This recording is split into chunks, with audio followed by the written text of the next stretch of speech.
কাল আমাদের অনেকগুলো বাজার করা হয়েছে, তো চলুন দেখাচ্ছি কি কি বাজার করা হয়েছে। তো দেখুন এই যে এখানে আছে সিমাই, তারপরে কাজু, কিশমিশ, দেখুন আমার পছন্দের বাদাম, এই যে কাজু কাজু বাদাম আর কি। তো অনেক কিছু বাজার করা হয়েছে, এক এক করে দেখাচ্ছি সব কিছু।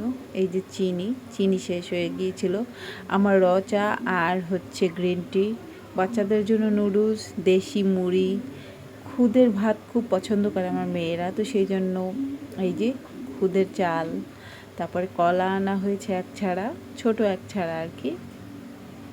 আর এই যে ছোট আর এক প্যাকেট নুডলস। আর ঈদের দিন আমরাও সিমাই খাবো, তো সেই কারণে হচ্ছে সিমাই নিয়ে এসেছে ওনার বাবা। সাবান, শ্যাম্পু, ব্রাশ, যা কিছু প্রয়োজনীয় ছিল আর কি, সাথে চিড়া আনা হয়েছে। চিড়াটা আমরা মাঝে মাঝে খাই।